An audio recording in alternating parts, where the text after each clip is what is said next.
Partial government shutdown. Lena DeFlorius is in studio with the latest on this. Lena? And that's a big change for Chuck Schumer, because about 24 hours ago he had said that the GOP does not have the votes to pass the spending bill, now saying that he's not going to block the vote from happening because Democrats really do not want to be blamed for a government shutdown. So here's the thing. When it comes to Congress, this is one of their main jobs. Two things: legislation and the money for the country. They own the wallet. They hold the purse to the country's money. So this is something they do every year. They pass the spending, how much money is going to be spent and what is it going to be spent on.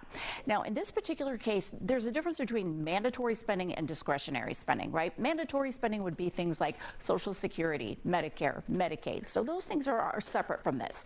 This is discretionary spending, where basically you're taking a look at things like energy, agriculture, defense, and they're determining how much money will be spent in these various pots of money.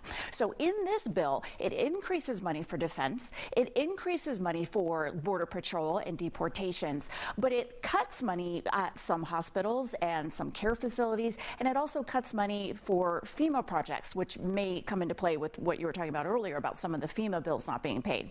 So here's the thing. In the Senate, you need 60 votes. Now, Republicans do control both of the chambers here, but they don't have 60 people in the Senate. So that's why they're looking for Democrats, some of them to come on board.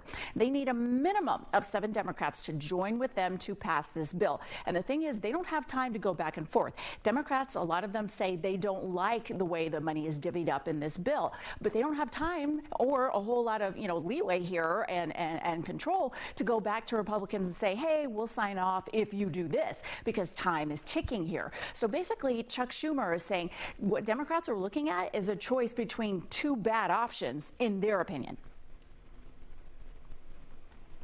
Very bad. The potential for a shutdown has consequences for America that are much, much worse.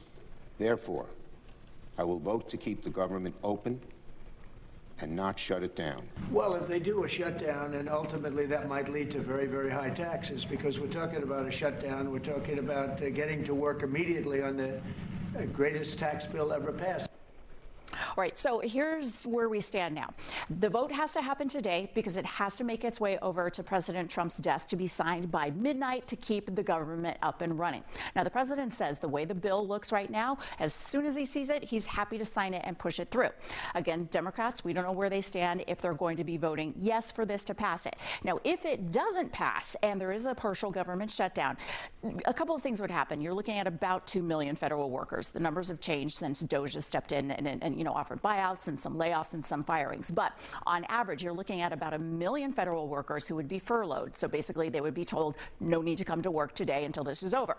You would also have about 1 million workers who would be told you are needed at work, you must come to work, but you won't be getting a paycheck until after the government reopens. Now, in that half of the government, the people that would be working, you're talking about TSA agents and patrol agents who are working, so they wouldn't know when they're getting their next paycheck.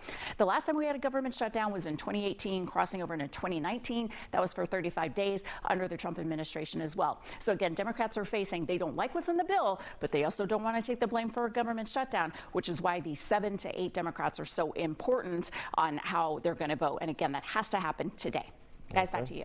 All right. We'll see what happens, Lena.